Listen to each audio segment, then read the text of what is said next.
So we're recording now. So I'm going to divide today into three separate areas. Number one, I'm going to talk a little bit about SBRnet, the company, and then I'm going to talk a little bit about data, but not numbers. But I'm going to talk about how you work with data and how you handle data and how you can overcome and do something that I like to call demystify the process.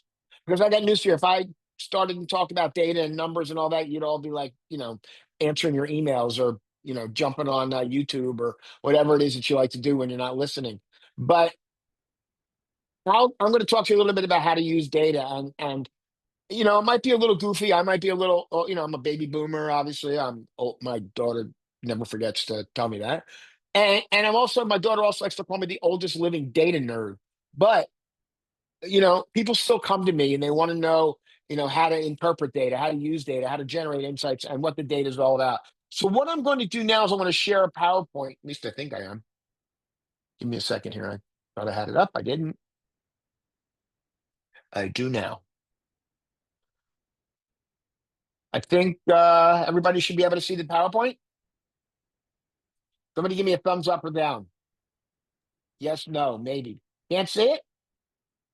Well, I mean, now I think it's showing our faces on the screen. I mean, you're sharing something, but Oh, maybe I'm sharing the wrong thing. Let me figure yeah, this out. yeah. Yeah. I made a boo-boo.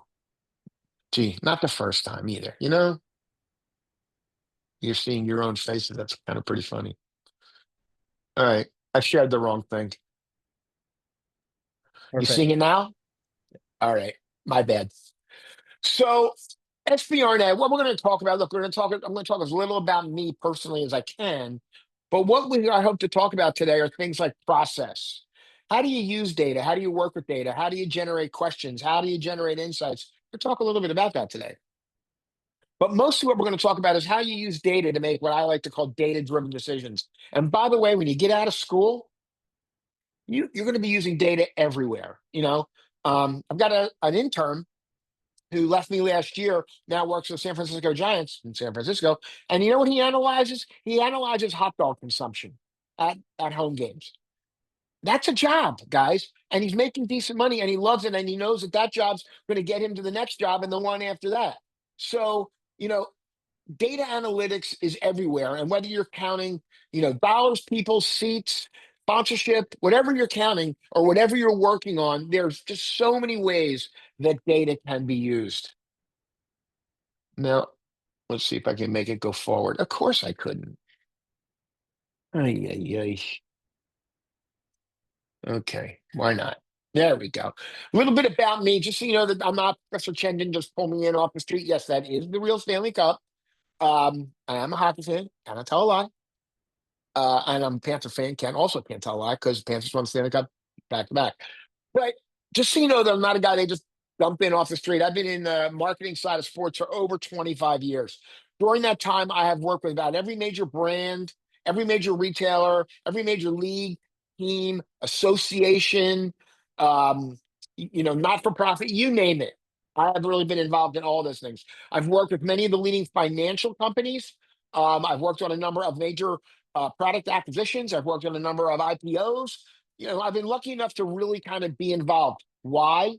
Because Neil knows data and Neil knows how to use it and Neil knows how to interpret it and Neil knows how to tell a story with it because that's the magic. That is the magic pill, the magic secret. Telling a story with data is hopefully what you're going to walk out with. And hopefully, with Dr. Chen's class or other classes after that, you're going to be able to learn how to use data to tell a story. So my company, SBRnet, we focus on sports fandom data. We've got other data too, but fandom data is our most popular. We covered 19 sports. So pretty much every professional sport, team sport, college basketball, college football, minor league sports, individual sports like golf, tennis, MMA, esports even. Women's sports also. Hey, let me ask you a question. Any of you guys, anybody here a fan of the WNBA? You can just say yes, no, whatever. Put your hand up. Nathan, you're a fan of the WNBA? Have you been to any games? Take your thing off mute, dude. Let me talk to you. Yeah. There you go. No, I have not been to any games yet, but Either have Uh, I.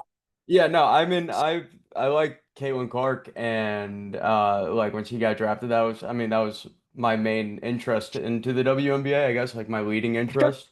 Um, I get it.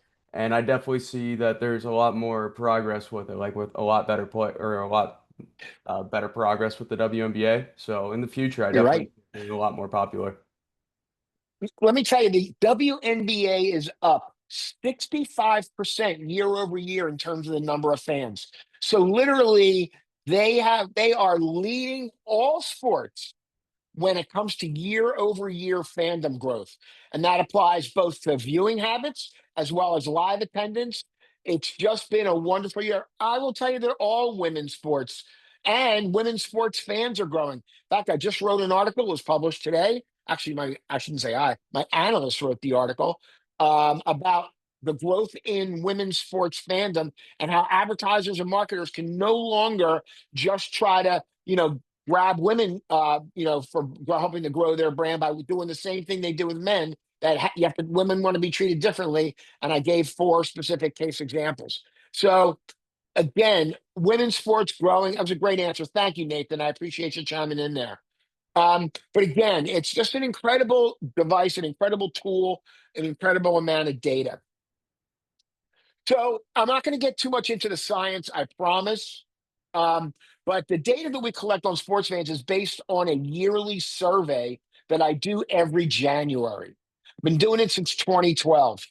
The survey, this year we interviewed over 7,065 respondents. Next year, because of a lot of I'm going to 9,000 respondents. And there's a reason why. It's not because it's going to make my data any more accurate, but what it's going to do is it's going to allow me to cover topics that don't necessarily have as much, you know, activity in them, but they will be mentioned. Our data, though, is I want you to know one thing. Number one, our data is 100% representative of the US population for ages 13 years and older. And this is where the science part comes in. Because like what I do is a little, part science, part art. And I had a friend of mine used to say part voodoo, but we can get into that later. Um, but again, our data uses a very intricate formula based on geographic region, income, household size, age, gender, race, and ethnicity in order to be able to replicate what the United States looks like in terms of all those categories of people 13 years and older. Represents 282.5 million people here in the US. So our goal is that our data is reflective of the United States. I'm going to skip this one. Let's talk a little bit about process. This is like my favorite stuff, and I know this might seem a little geeky to a lot of people, but I'm okay with that because when you use data, oops, you cannot just jump right in. Has anyone made a major purchase recently? TV, car, golf clubs, anything major? Anybody? Well, I did. I bought new golf clubs recently. And what did I did? I went out and I adequately researched them. I spent a lot of time. I put as much data into what I like to call my data funnel. Everything I do when I work with data starts with this idea of the data funnel. And what do? I throw as much data as I can into the funnel. So for golf clubs, I threw reviews, I threw articles, I threw testing, you name it. I put everything I could get my hands on into the top of the funnel. But what happened though is that the data that I really needed eventually dropped to the bottom of the funnel, like a regular funnel. Funnel's big on top, throw a lot of stuff in, stuff drips down to the bottom. It's the stuff that drips down to the bottom that's usually what you want to save. And that's the situation with data. You allow data to kind of make its own, make its own plan, make its own usage. And that's what I like to do. But one of the things I like to do is I like to always think, and I have it on the outside of this, of in the framework of a SWOT analysis. Have any of you ever heard of that term before? SWOT analysis? In a marketing class or a management class? Anybody? Okay. Well, I will tell you something. I went to school and graduated in 1979. And the first person that starts to calculate in their head how old I might be, I'm not going to be happy because let's face it, I'm an old baby boomer. But my second year in school, I went to Syracuse University. A professor taught me about this SWOT analysis. I have literally used it, I almost want to say every day of my working life since I left school. Why? Because it gives me a framework to use my data funnel. I have strengths. What's the strengths of my product? What's the strengths of my team? What are the strengths of what I'm trying to do? What are the weaknesses? Because if you have strengths, you got weaknesses too. And so you want to be able to look at both sides of the scale. How about the opportunities? Where do the opportunities sit? Nathan, you talked about women in the WNBA. If I'm a brand and I want to advertise, you know what? I'm going straight to the WNBA. The hell with the NFL and Major League Baseball and everybody else because you know what? They're way too expensive at this point. But the WNBA is a freaking bargain. And it has return on investment because that's of course what we measure. So I'm always looking for the opportunities. But then I'm also looking for the threats. I'm looking behind me. I'm checking my six. I'm checking behind me. Is there another brand that's going to come and take my market share? How many of you are familiar with Celsius, the what do you call it brand, the energy drink brand? You know, anybody drink Celsius? I drink it occasionally. I'm not a big energy drink guy. But let me tell you something. If I was Red Bull right now, if I was Body Armor right now, if I was any of those drinks, I would be worried about Celsius. Because let me tell you, they are an up and coming brand. They've done a great deal with the NHL. They're doing a deal with the WNBA. Again, but what I would be doing is looking to see what brands are trying to kind of carve, a little of my market share away. Again, strengths, weaknesses, opportunities, threats. The SWOT analysis. It's very basic, but it works. And I do it all the time, literally all the time. I'm going to give you a quick example. I'm going to throw some anecdotes and stories and examples here. So I'm working with a graduate class at a school down here in Florida. And I don't know, how many of you are fans of Formula One? Anybody? I am. How many of you have watched the series on Netflix, Drive to Survive? So, okay, I have to. So, Formula One is growing pretty quickly, and it was growing really quickly here in the United States. And it went from having one race in Austin, Texas to now three races, one in Miami, one in Las Vegas, and then it's still in Austin, Texas. So, a number of weeks ago, I happened to meet somebody who's in charge of the race down here in Miami. And we were having a conversation, and she said to me, they're looking to put another race in the United States. I thought, what a great opportunity to use data to help Formula One determine what's the best place to put a race. So, you know what? I put on my thinking cap. We went and did the strengths, weaknesses, opportunities, and threats analysis. We threw all the data in the funnel, and we're going to come up with a solution where we think Formula One should put their next race. How? Not based on somebody throwing a lot of money at it, because let me tell you, some people did do that. Stan Kroenke, the owner of the Los Angeles Rams, and he owns SoFi Stadium. He literally said, "You can have as much money as you need to do the race. I'm in." City of Los Angeles said no.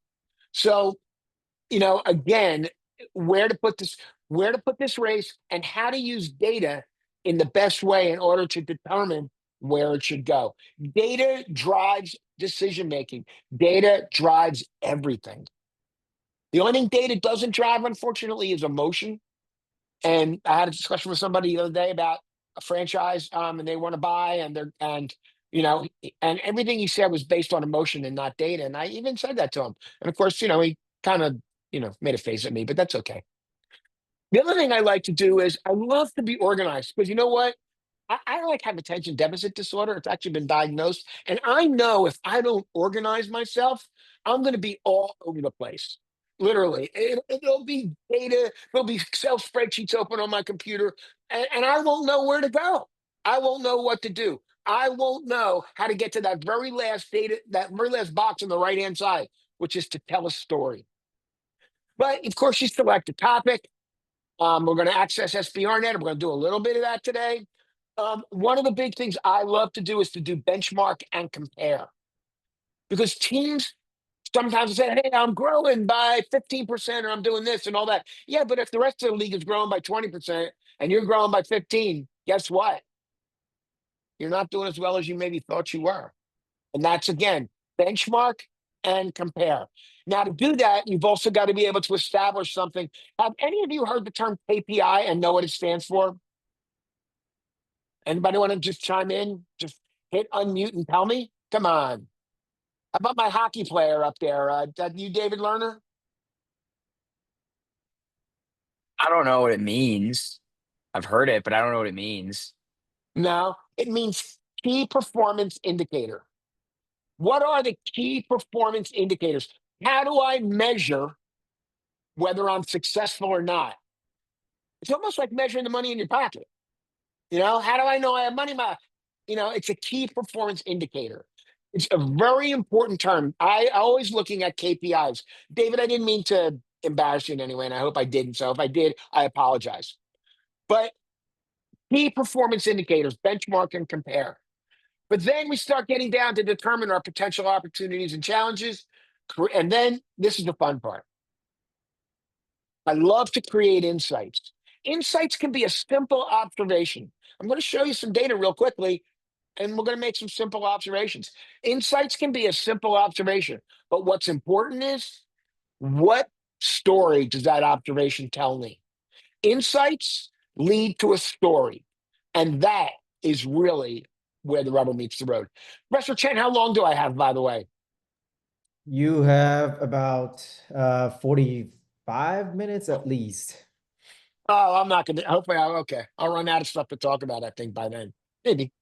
So again, I like to try to be as organized as possible. I don't know, when you get a paper or an assignment, how you like to organize yourself. I know I remember when I was in college, a lot of times I just dove right in. And unfortunately, a lot of times I ended up, spending more time than I needed to. But when I was in college, of course, there was no internet, was no computers. I had to go to the old-fashioned library, sit there and, go through Reader's Guide to Periodical Literature, find articles. I had to then go look them up in microfiche or microfilm. It was a mess. You guys have it so much easier than I did. Plus, you have better coffee now than I did.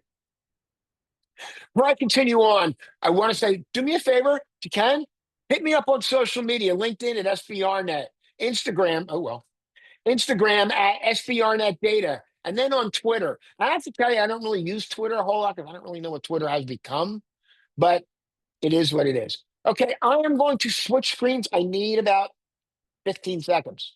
So just give me a chance. Are there any questions? Does anybody have something they'd like to ask me or talk about while I'm doing this? And it can be anything. It can be, how I got my job. I don't, no, no questions. Okay. I have a quick question. No, who is this? Nathan Beck. Hey, Nathan. Hello. I was just wondering, so I want to go into ticket sales, right? And I was just Right. wondering if there was like if you had any good advice on how I could use data to help me with ticket sales. And I know like it would help You with bet. like lead generation and stuff like that, but if you have any extra advice or skills that you would like to say, that'd be great. Well, that's something I know a lot about, actually. And I actually know a gentleman from another school who used our data with an assistant general manager at one of the Major League Soccer teams and got a job on the spot selling tickets. In fact, they made him the assistant manager like after like 2 weeks because he introduced data to their process and was able to, grow. I mean, the growth was incredible. This guy, this is an unusual story, I have to admit, but he literally came in, used our data during the job interview, and got a job. Doesn't happen that way all the time, but it can. But using data for ticket sales is definitely a great application, and I can talk a little bit about that. So what I'm going to do now is we're going to talk a little bit about the data on SBRnet. Now, how do you find this? Number one, you go on your library website. I do not know what the URL is, but there's usually a database lookup area. Click on that, and then there's usually an alphabetical list, SBRnet or Sports Market Analytics. We're a little schizophrenic. We go by both names, but it's SBRnet. Usually will get you this. You will not need a username or password. We have set it up so that every one of you has automatic access, to this data. So the data is there for you. But when I'm starting a project or when I'm doing something, and there's a couple of things I like to do. And I'm going to pick on you, Nathan. Sorry about that, buddy, but you opened yourself up to that. When I'm starting a project, I like to start way up here in the upper right-hand corner in what my former partner used to call the super search feature. I just call it the search feature. I mean, and I type in, I don't know, let's type in ticket sales. I mean, I don't know what's going to come up. I'm working without a net here. So what came up? So what comes up is that I have 3 analysts, and their job every morning, their first job is they come in and they scan the sports media news, they scan the general consumer news, and they scan other sports related trade news for articles that relate to the kinds of subjects and topics that people are talking about. So here's an article, and I just typed in ticket sales. I could have typed in tickets too. But it was a potent host, England, helping massive ticket sales for the Women's Rugby World Cup. Now, if I'm selling tickets, I'd love to know, what they're doing. Here's another one back in June. Records to fall with Euro 2025 ticket sales set to top 600,000. Again, I'd like to know what they're doing. The interesting thing is the tickets for the upcoming World Cup are going to be astronomically high. I saw some of the ticket prices for the quarterfinals and the finals. I will be very curious to see if, in fact, they're going to be able to get those prices. I mean, I don't know. They're going to turn the World Cup into like a Super Bowl where it's basically a corporate event. I don't know. Hope not. But again, all these articles have been put in here by my team. I then like to go to what I call my summary section. Now, my summary section is by no means where you're going to get most of your data, but it is a place to start. And remember what I said, you need a place to start to fill that funnel.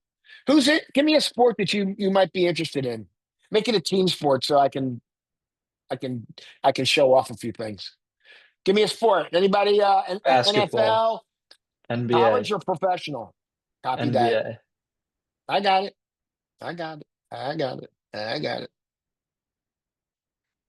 NBA's actually had an interesting situation going on. Give me a second. Okay. Can you all see the data? Or do I need to make it bigger? Okay, so what we're looking at here, remember, is summary data. Now, remember, I collect from 7,000 people over 70 separate categories of data. They are not all listed here in the summary section. But what I've done is cherry picked what I think are some important data points. You know what? I need a drink too. So let's talk about it. In 2024, the NBA had a total of 116. That's not 116,000. That's 116 million. All numbers on the SBRnet site, whole numbers, are all represented in thousands. That means you put 3 zeros on the end. When you put 3 zeros on the end of that, you get 116 million, not 116,000. Just remember that. I had a student last year do a presentation for me, and he kept quoting numbers in. He would say 116,000 or 112. I'm like, I stopped him. I said, dude, it's 116 million. If you stand there in front of a brand or a company and you're not quoting the numbers right, you're going to get, you're not going to get anywhere. You're going to lose credibility, and you're not going to be able to convince anybody of anything. But what do we see? We see since 2016, the NBA has grown considerably, up from 81 million fans in 2016 up to 116 million. Look, the NBA has enjoyed some nice growth. I'm not going to kid you. But the NBA is not growing as fast as some of the other leagues when it comes to attendance. Let's look at that for a minute. Now, I did not measure attendance at all in 2020 because of the pandemic. We started to do our survey in January. The numbers were so wonky that I had to say, I had to literally take out the attendance questions and go back and start all over again. And because, again, it just made things crazy. But what do we see? We see that while there's 116 million fans, and I'm rounding everything, by the way, 18.7 million attend at least one game a year. So that number is approximately, 20%? No, actually, I did it wrong. Percent of attendees attended once a year. Okay, my bad. So 18, whatever the percentage is of 18 million against 116 million. What's the number? Somebody help me here. My math in my head is weak. Whatever it is, I will tell you that's a low percent compared to the NFL, or other leagues. But remember, I said benchmark. You look at the data and you benchmark.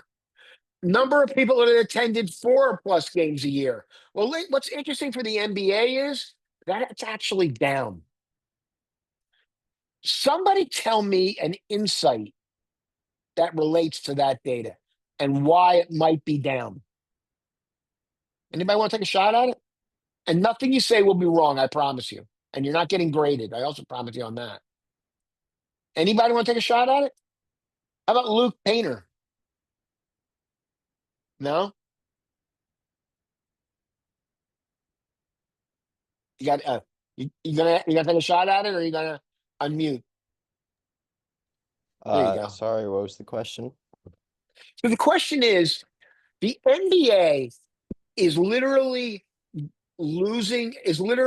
declining on those fans that attend 4 or more games a year live. Why do you think that might be? Maybe comes tickets are too expensive for them to go Yes. multiple times. Yes, that definitely could be a reason. Ticket sales could be too high. Concession prices could be too high. To take a family of 4 to an NBA game is prohibitively expensive. Take a family of 4 to a WNBA game is affordable. So again, things, you read a piece of data and then tell a story about it, add some insights to it. Now, one of my favorite areas, though, let's go all the way down to almost the bottom, to the next to last purple band, blue band, whatever. I'm going to change my colors next year, I think. But look at streaming for a minute. Now, let me ask you a question. How many of you watch your sports events? When you watch sports, how many of you watch via traditional TV, cable, or satellite, or something like that? I'm going to put my hand up here. How many? How many of you stream your sports? Would prefer more, considerably more. Well, that's what's really going on in the sports world in general. Let's go down to the next to last line where it says number of TV viewers who streamed at least one game. What do we see? Well, we see a steady pattern of growth. I wouldn't worry so much about 17, 18, and 19, because let's face it, there weren't that many streaming networks back then. The choices were limited. Now the choices are unlimited. In fact, I'll give you a quick example about streaming. You remember 2 years ago when the NFL decided they were going to stream a playoff game exclusively on Peacock. It was the Kansas City Chiefs versus the Miami Dolphins. Don't remember? Does anybody remember that? Dylan, do you think it was a good idea or a bad idea? Just out of curiosity. No, there's no right or wrong answer. I mean, there is, but in this case, there's no right or wrong answer. Can't hear you, Dylan. You're on mute. Stream a playoff game? Yeah. You think it was a good idea or a bad idea? That was probably a terrible idea. You think? Why do you think it was a terrible idea, just out of curiosity? Because the way I look at it, just for like the older generation, like if Right, if it right. like if you didn't know how to if you didn't know how to get to a Peacock, or like get to Peacock or something, that Or if you and didn't subscribe to it. what? Or if you weren't a Yeah, subscriber yeah, to and Peacock. and it's like outside of, because I think the NFL has a rule where if you're a fan of those, if you're in those cities, they have to be on TV. So like on your local station. So if you weren't a fan of those teams but wanted to watch it and you weren't subscribed, it would be really tough. I mean, all good points. But the thing is, though, the NFL and more importantly, Peacock, using data, knew that by streaming one game and paying a ridiculous amount of money to stream that one game, that Peacock as a company, was going to benefit from that. Why? Because here's what they knew. They knew that if they generated, a typical audience size from a typical NFL playoff game, how many people would have to subscribe to Peacock that currently were not subscribers. They then knew that if they could hold on to just 20% of those people that signed up to watch the playoff game, that they were going to come out ahead. And guess what? That's exactly what happened. They held on to 20%. They lost 80%. It sounds like it's like an avalanche, but it wasn't. It was exactly what they thought was going to happen. And why? Because number one, they used the data. Number two, they established what KPIs were important for them. And three, they were able to use past performance and past situations to be able to project for the future. And they were able to, again, use data. Using data is really the best way to be able to make predictions, projections, and really understand what's going to happen in the future. Now, you can scroll down here and get some more data and more information and things like that, and that's cool. But that I want to get into another area. This is our basic summary area.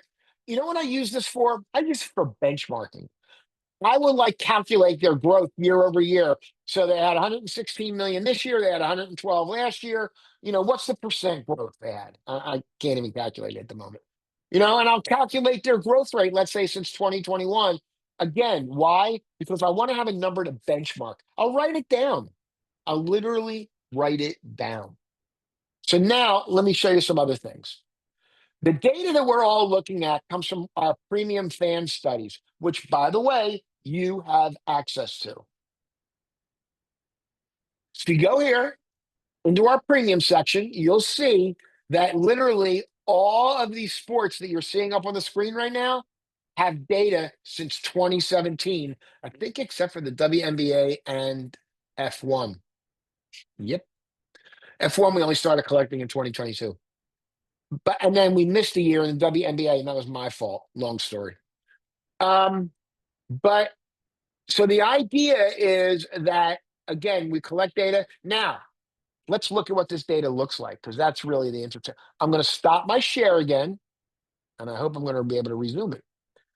We're going to go look at now. Unfortunately, I already have the NFL data open, so I'm going to have to kind of break the string here with the NBA data. So I'm going to shift a little bit to NFL. Sorry about that, but it's open already. All right, hold on. Let me share here and go. We seen the data? Cool. So this is where all of our data actually comes from. It's from our annual study of sports fans. In the first tab on each report that I'm going to show you, it explains exactly how we collected the data. It's really important to understand it. I can tell you that nothing will kill a really good presentation than if somebody's sitting in the room and says, hey, Brendan, where'd you get that data from? And Brendan can't answer. You're done. You might as well just sit down and pack up your stuff. Because again, you need to be able to tell people exactly where this data comes from. And we give you all that information. We give you exactly how to source it, how to cite it, all that stuff. Now, contents. Remember, I told you that each person who takes our survey interacts with over 70 separate categories of data. At 70.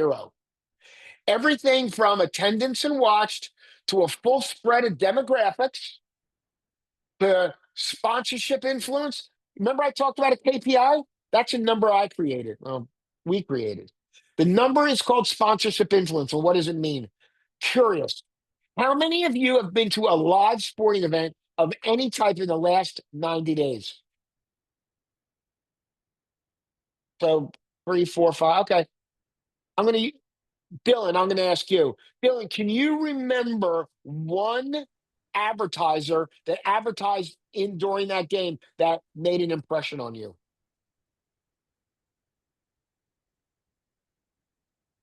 Uh, I don't think so. And you're making my point, so thank you very much. We Of created course. something called sponsorship influence. Sponsorship influence says, okay, there's a lot of advertising, there's a lot of things, but how much is really getting through? What percent of the fans are really paying attention to your messaging?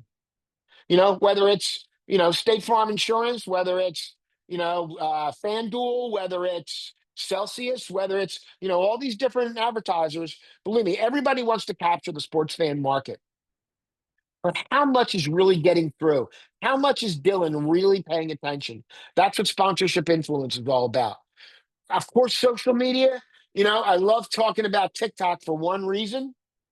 Sports has a Gen Z problem. You guys, sports has a Gen Z problem. You do not consume your sports the way I did, the way the Gen X did, even the way your millennial brothers and sisters might have. The Gen Z are consuming sports a completely different way. And it's a problem. Not, not something you can't overcome, but it is a problem. My point here, though, is understanding what social media networks are effective so that you can direct your advertising, your dollars, where they are most likely to be able to attract customers. My dad used to call that going fishing where the fish are. Well, I tell you where the fish are. We look at licensed merchandise, we look at streaming. I can tell you what streaming services people added each year. We look at spending on licensed merch.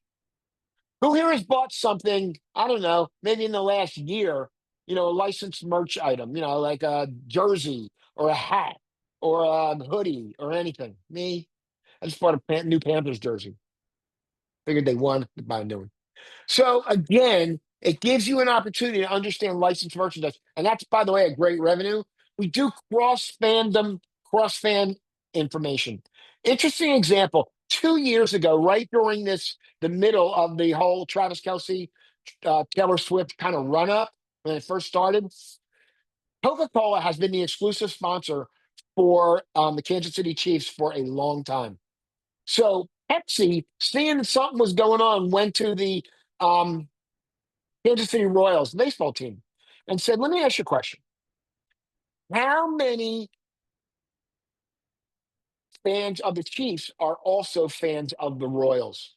You know what? Royals didn't know the answer to that question. But you know who did? Me. And the advertising agency who I had worked with before, and the marketing consultant who I worked with before, called me up and said, hey, we're sitting here in a meeting. Can you tell me right now what percent of Royals fans are also Kansas City Chiefs fans? First, I said, how much are you going to pay me? Then I said, yeah, I can do it for you right now. The number was 73%. So that means that 73% of Royals fans are also Chiefs fans. Pepsi made the buy right from hearing that piece of data confirmed for them. So that made them understand that they were going to be able to capture, a lot. And I'm going to tell you why it's important in a second. But we look at things like sustainability. We look at things like, favorite teams. We look at fantasy. We look at sports gambling. All right, here's a good question. I don't know any of your parents. I don't, and I will never speak to them. How many of you have placed a bet on a game? How many of you have gambled on sports? 1, 2, 3, 4, 5, 6, 7. Do I hear 8? 8, 9. Do I hear 10? Not unusual. Not unusual. But we talk about gambling a lot. There's a lot going on in gambling right now. A lot of you might want to consider looking into working at a sports gambling company. There are a lot of jobs, but I will tell you, they use a lot of data, a lot of data. And in some cases, they don't use it right, but in other cases, they do. But again, it's a great place to think about starting your sports career. Sports philanthropy. You go to games now, and there's always like that 50-50 raffle going on, or they're doing something for a foundation or whatever it is.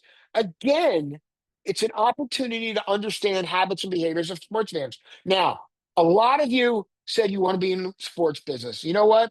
The sad part about it is you won't be able to come out of come out of come out of college and become the assistant general manager for the New York Mets. Just doesn't work that way. But it doesn't mean you couldn't work for like the local sports commission, even in Miami of Ohio, or Athens, Ohio, or Columbus, Ohio, or any place in Ohio for that matter, or any state. Almost every city in America has what they call a Convention and Visitors Bureau. And as part of that, they have something called a sports commission. You know what? There is no better place to work when you get out of school than for a sports commission. I will tell you. And it's a great, great area. Now, this is data from and that's me, my grandsons. Let me show you something else.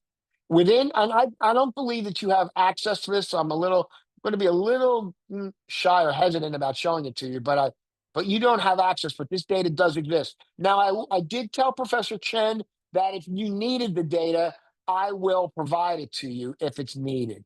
I'm not a bad guy, I promise. Somebody just joined us or just rejoins. But our data, we can literally take our data and flip it over and look at it on a team-by-team basis. Nathan, you talked about selling tickets. Okay.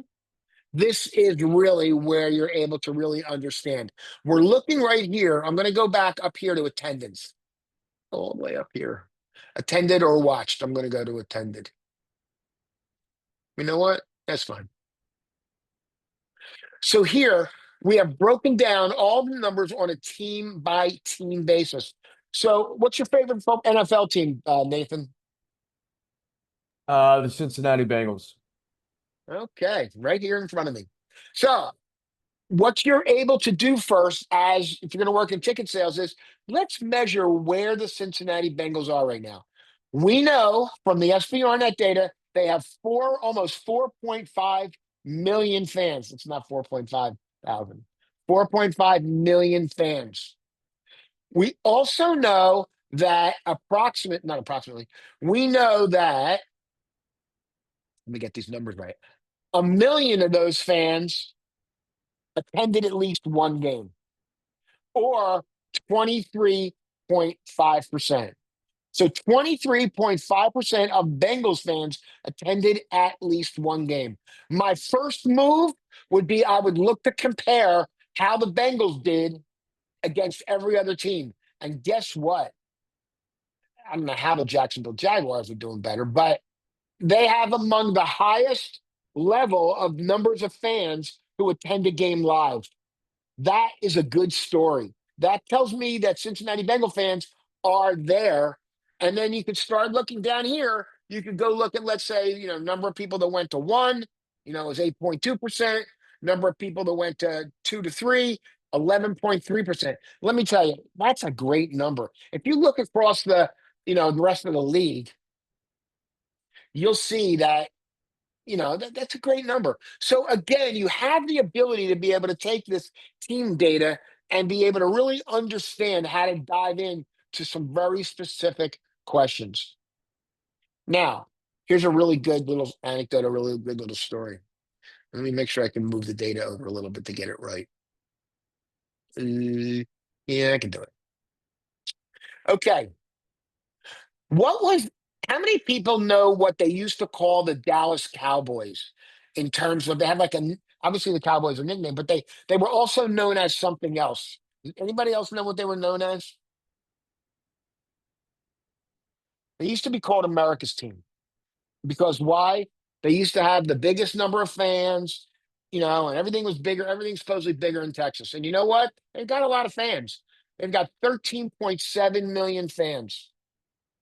That's that attended. Total number of fans is, wait, I messed up. Hang on.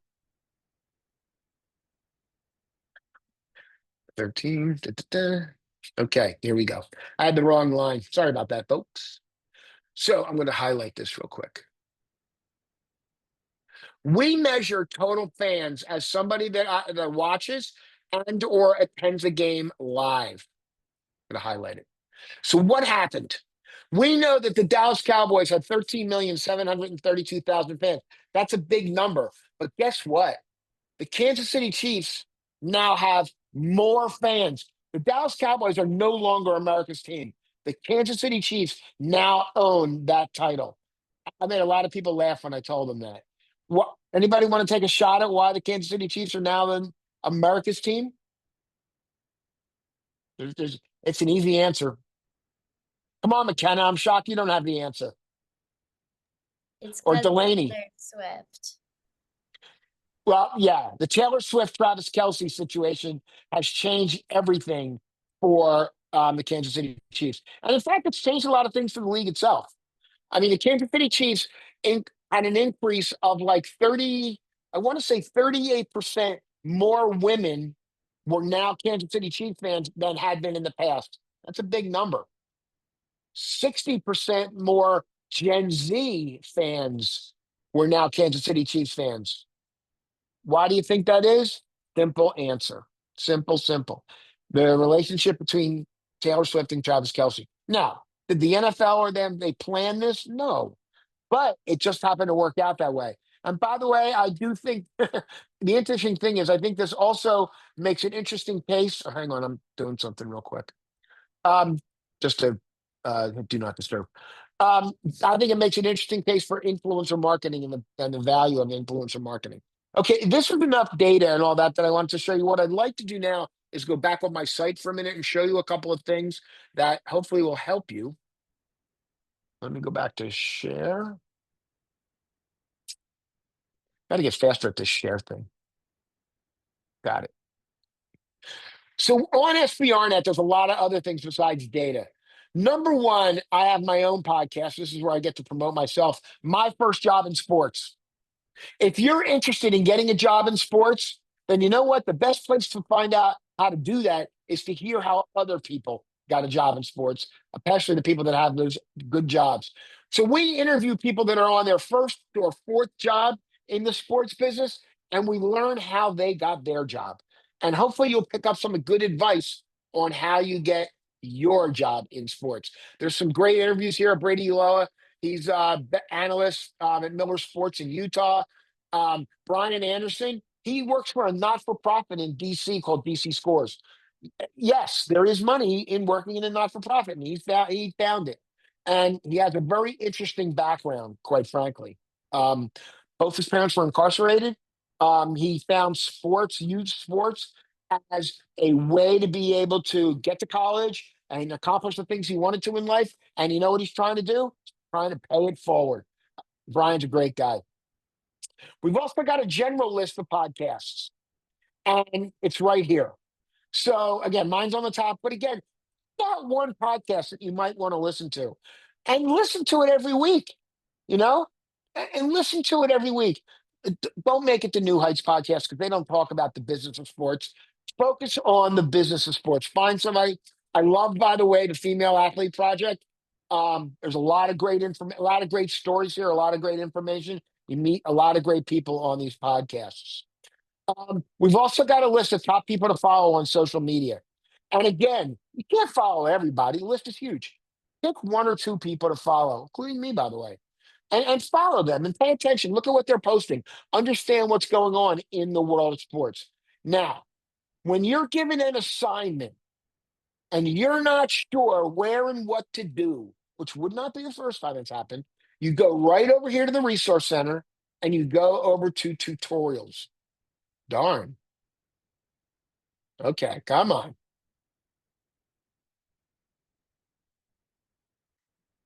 In here, we've got a series of 5 tutorials, 1 through 5, that were actually created by another librarian in the state of Ohio, from Ohio University, Chad Bonninger. They've got an amazing sports management program at Ohio University. Not saying anything about Miami of Ohio, but they do. They've won a number of awards. They've won a number of case study competitions. But also here, number 6, the SBRnet intro video. If you've enjoyed this, you'll love that now. It's about a 9-minute video of me explaining where everything is located, where to get the data, how to download it if you're not sure. But again, there's just so much here for you to use. There's so much data. If you find Dr. Chen, assigns a a project or something to you, and you need data that's not available to Miami of Ohio students because the school has only bought the basic service, just let him know. He knows my email address. I'll give it to you. It's Neil, Neil, at SBRnet.com. Couldn't be much easier. If you reach out to me and say, hey, Neil, I need the NFL team data, or I need the NBA team data, or I need this, or I need that, I'll send it to you. Okay. I'm not going to let some money get in the way of you getting an A on your next project. Are there any questions? No. Well, I once again want to thank Professor Chen for inviting me in today. Look, I this enthusiasm, this passion that comes through in my voice, and if it doesn't, then I really messed up. It's genuine. It's genuine. I love sports. I love talking about it. I love working with students. Look, there's no more fun. I think when you're working with data, even though it sounds dry, it might sound a little boring, it's actually fun. When I find, when I'm able to prove a point, it's fun. I'm about to go try to prove a point right now with my data scientist. I don't know if I am or I'm not, but it's great. It's a great, facts are great. Facts are great. So I want to thank again you all for tuning in today. Professor Chen, you have anything you want to add? Yeah, so anyone else have any follow-up questions? It doesn't have to be related to like the projects or something like that, but any kind of questions about your career, something you're interested in the field, it'll be a great chance. David Lerner, I see you're wearing a hockey. Do you play hockey for Miami of Ohio? I play club, but I don't play on like the actual team. Do you think maybe you might want to go to work for a hockey team when you get out of school? I'm sports coaching, so I plan on coaching hockey after. Yeah. Okay, I understand. That's okay. I get it. There's a lot of opportunities in minor league hockey right now too. Cool. Okay. Yeah, Anybody have well, anything else they want to add? yep. Anything else? Well, I All want right. to say, it's really just great to just listen to your advice and your, insights about how to use data, especially I think, how to tell, a story about the insights behind the data. That's really, the key thing, like we all should know, especially when a lot of you are interested in doing something related to, data analytics in the future. So really appreciate that, and then we can. I think every one of us can feel your passion for working in the industry, working for sport, and I Love think it. as you said at the beginning, that is the top thing that we should have, right? You bet. You Yeah, bet. Enjoy yeah. every day. Hey, Mm. thank you very much for the opportunity, and you all have a good little, I guess, 3-day break, and go out and have some fun. Thank you, All right. Neil. I Yep. guess you're welcome. Thank Thank you. you. Thank you. You're welcome.